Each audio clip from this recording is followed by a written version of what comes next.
Salut la tribu, j'espère que vous allez bien. On se retrouve aujourd'hui pour découvrir un livre de ma bibliothèque. C'est un livre d'Isabelle Servant. Il s'agit de Comment serait le monde avec 8 millions de vous. C'est un livre qui est édité par la maison d'édition Erol au prix de 17,90 €. 7 étapes pour faire le point sur vous-même et créer une vie inspirante et pleine de sens. Ce livre est extrêmement puissant, c'est une expérience originale à vivre. En 7 étapes hautement pratiques, ce livre se propose de vous aider à vous reconnecter à vous-même, vous sentir plus libre, prendre toute votre place, y compris professionnelle, rayonner, incarner le monde dans lequel vous aspirez vraiment à vivre et inspirer les autres à faire de même. Un beau programme. Comment? Grâce à une seule question. Comment serait le monde avec 8 milliards de vous? Ah oui, j'ai dit millions, c'était milliards. Ce simple changement d'échelle de vous à 8 milliards de personnes vivant sur Terre facilite immédiatement vos prises de conscience et votre passage à l'action en amplifiant votre réalité actuelle. Vos besoins et vos envies se clarifient naturellement et des évidences apparaissent. In fine, l'objectif est simple.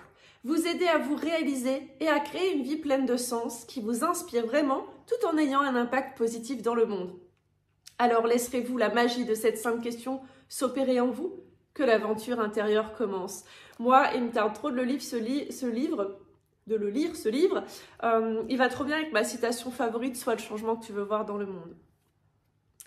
Isabelle Servant, ex-professeure de l'éducation nationale et de l'université de Stanford, est auteure, coach, formatrice, conférencière et fondatrice de l'orientation positive pour tous ceux en quête d'épanouissement professionnel.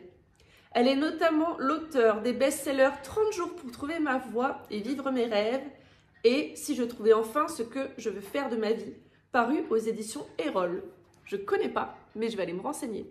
Je vous rappelle que le lien est dans la description si vous avez envie de le commander et on ne tarde pas plus pour aller le feuilleter. Alors, allez, c'est parti pour ce livre qui m'intrigue.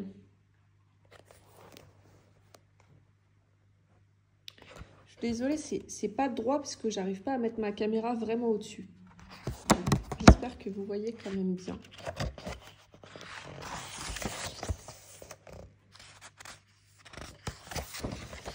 Un joli sommaire avec des couleurs. Une introduction.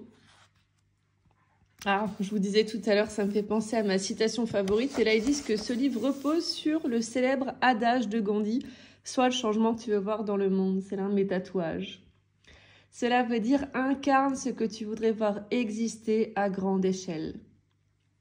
Génial.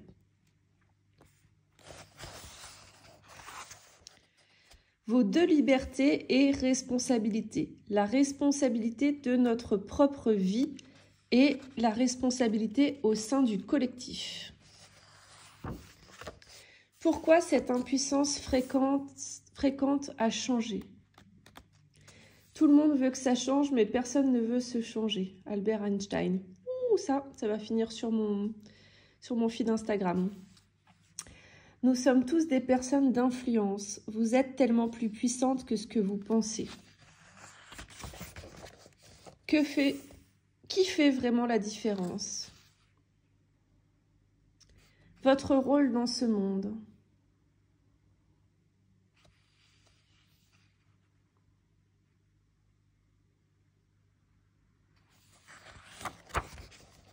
Chaque jour est une nouvelle page blanche, un nouveau départ. Qu'allez-vous écrire aujourd'hui? Première étape, création. Quelle vie créez-vous? Donc l'objectif de cette première étape est de vous aider à créer une vie sur mesure qui vous ressemble vraiment et inspirer les autres à faire de même. Petit 1. Choisir d'être libre. La vie n'est qu'une succession de choix. Il est beau, hein? Il est très bien fait ce livre, hein? Alors là, vous avez un check-up global pour faire le point sur notre vie actuelle. Donc, c'est une roue de vie qui nous permettra d'évaluer notre niveau d'épanouissement dans les différents domaines de notre vie. 0, c'est nul. 10, c'est génial. Pour chaque domaine, on colorie depuis le centre jusqu'à notre niveau de satisfaction. Check-up pareil sur les émotions. Chaque prise de conscience est le point de départ indispensable à tout changement. Chapitre 2, notre pouvoir créateur. Donc vous avez des petites questions qui vous sont posées. Êtes-vous en train de créer une vie qui vous plaît vraiment? Oh, j'adore toutes ces phrases. Tu ne peux pas écrire le prochain chapitre de ta vie si tu relis sans cesse le dernier.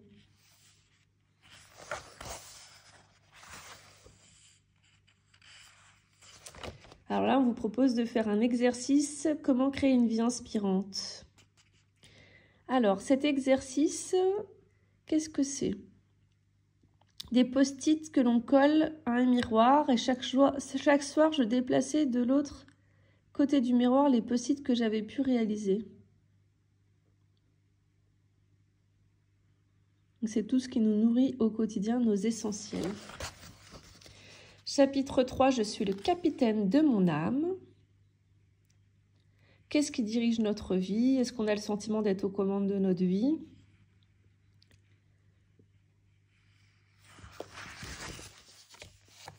Vous perdez un match de tennis contre une amie. Parmi les interprétations ou grilles de lecture possibles, quelle est spontanément la vôtre? Pareil si on perd notre emploi. Ensuite, on parle des expériences de vie. Chapitre 4, optimiste ou pessimiste, se tourner vers les solutions.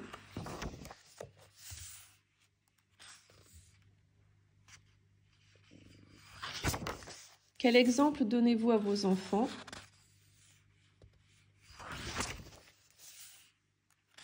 Oh, j'ai trop hâte de savoir en commentaire ce que vous en pensez.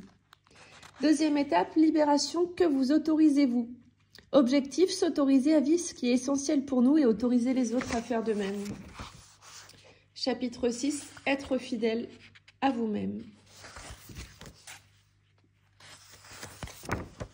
Chapitre 7, vous libérer de la compassion, ou tout du moins essayer. La face cachée des réseaux sociaux. Chapitre 8, vous reconnecter à votre puissance.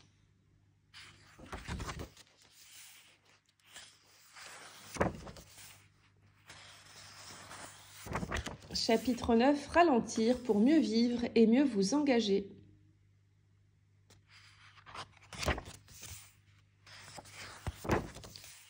Chapitre 10, offrir vos idées au monde.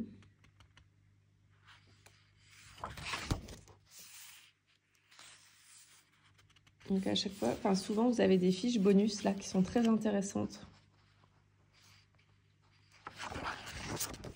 Chapitre, le numéro, troisième étape.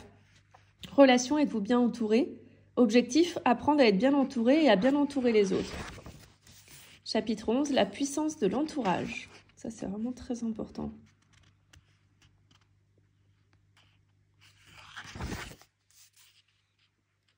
Ouh, très sympa ça. Choisissez avec soin qui vous côtoyez, la négativité est contagieuse. Bien imagé. Chapitre 12, respectez vos besoins profonds et ceux des autres. Donc là, c'est décliné en plusieurs étapes. Prendre conscience de ses besoins, se tourner vers les solutions possibles et passer à l'action. Et en bonus, vous avez une liste construite à partir des cartes du jeu des besoins. On peut utiliser une liste de besoins, une autre de Marshall B. Rosenberg, disponible sur Internet. Et vous cochez de quoi vous avez besoin. Tendresse, d'oser, d'espoir, d'enthousiasme, de créer, d'harmonie, de bienveillance, etc. Être plus en paix dans vos relations. Essayez de comprendre ce qui se passe en l'autre. Parler versus communiquer. 36 questions pour tomber amoureux. C'est des questions à se poser à deux, dans l'ordre, assis face à face. Chacun répond à son tour à chaque question. Puis à la fin du questionnaire, les deux participants se regardent dans les yeux en silence pendant 4 minutes, c'est tout. Pour une fois, on se parle vrai et l'on crée une vraie connexion de cœur à cœur. On peut l'utiliser pour connaître nos proches, nos amis, nos collègues, ou pour retomber amoureux.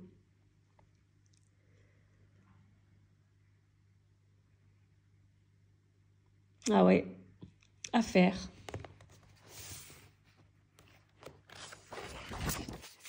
Trouver l'équilibre entre donner et recevoir. Ah, ça, j'en parle beaucoup en formation en soins énergétiques. Souvent, on donne et on ne sait pas recevoir.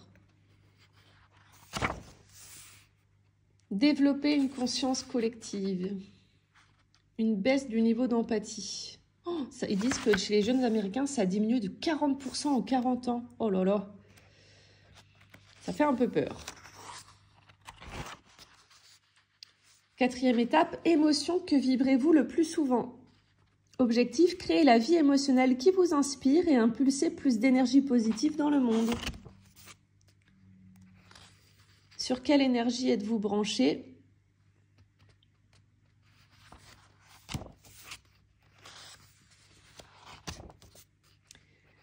Bonus, faire le plein de vitalité.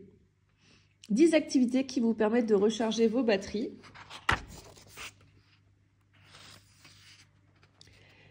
Chapitre 16, revisitez votre stress et les 5 coups de pression. Les stress, hein. On n'en parle jamais assez.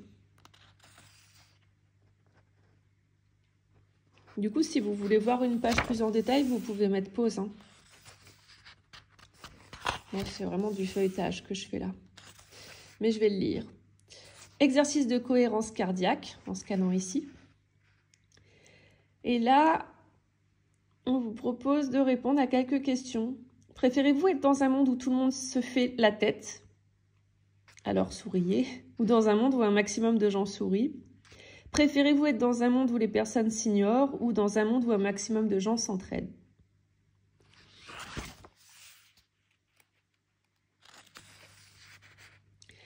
Se reconnecter à la joie, chapitre 17. La joie, c'est d'abord pour soi. La joie pour tous, le rabat-joie. Très intéressant aussi ce dessin. Alors là, le petit exercice à côté. Qu'est-ce qui vous met en joie dans la vie? Identifiez 8 choses que vous aimez faire et qui élèvent votre niveau de joie. Et 8 choses que vous pourriez peut-être faire et qui devraient vous mettre en joie.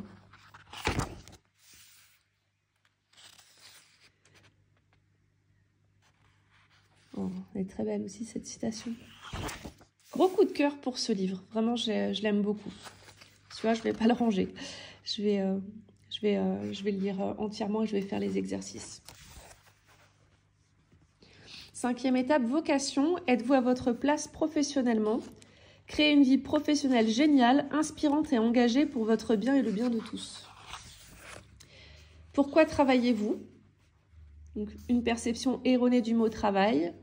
Merci aux autres pour leur travail. Évoluer et faire évoluer.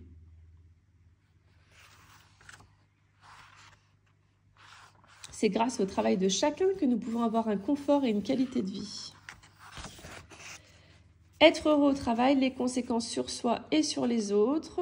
Donc, comment être heureux au travail, l'impact sur soi et sur les autres. Chapitre 20, le métier idéal pour vous. La première richesse de chacun est d'être unique. Comment trouver le métier idéal? Le modèle de la psychologie positive. Mettez vos talents au service du monde.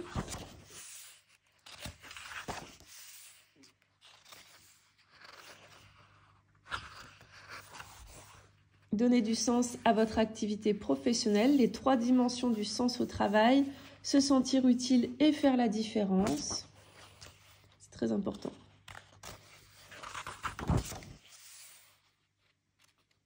Ouais, je l'aime beaucoup ce proverbe africain. Nous n'héritons pas de la terre de nos ancêtres, nous l'empruntons à nos enfants. 6e étape, contribution, protégez-vous le vivant. Incarnez le changement pour un monde durable, pour tous et inspirez les autres à faire de même. Quelle est votre posture pour l'avenir du monde? Donc là, qu'est-ce qu'on a?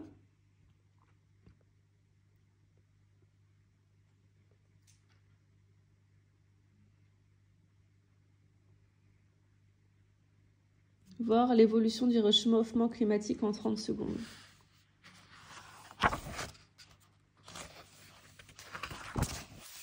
Être à la hauteur de l'urgence, chapitre 24.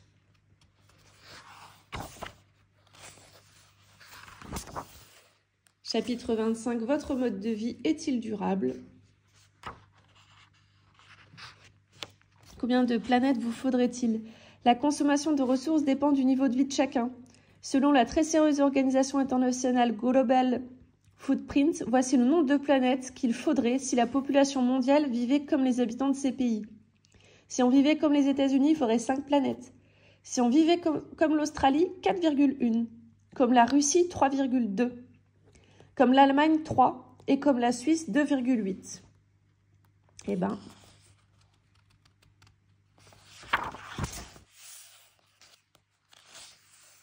les piliers de l'empreinte écologique à l'échelle d'un particulier. On vous pose quelques questions. Faites le test en ligne de votre empreinte écologique en 5 minutes. Cela vous permettra de savoir si votre mode de vie actuel est durable. Ah, ça donne envie de se remettre en question, là. Hein. Ah, celle-là, je l'adore aussi. Quand vous avez l'impression d'être né dans un monde qui ne vous correspond pas, c'est parce que vous êtes venu pour aider à en créer un nouveau. Votre impact sur les animaux, consommer des insectes, observer et redécouvrir le monde animal. Et là, qu'est-ce qu'on a?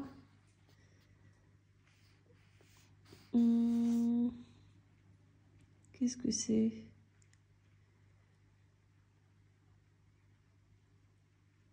Je vous laisse découvrir les émotions des animaux.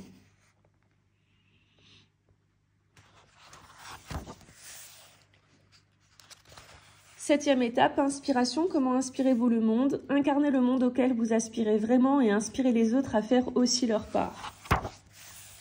Quel héros-héroïne êtes-vous? L'ordinaire extraordinaire, les valeurs, l'intégrité, les idéaux. C'est quoi réussir sa vie au final? Chapitre 28. Tournez votre regard vers ce que vous voulez vraiment. Ce que vous ne voulez pas ou ce que vous ne voulez plus. Programmez votre GPS intérieur. Rêver le monde. 29, une question de vocabulaire, un paradoxe, une bonne et une mauvaise nouvelle. Donc là,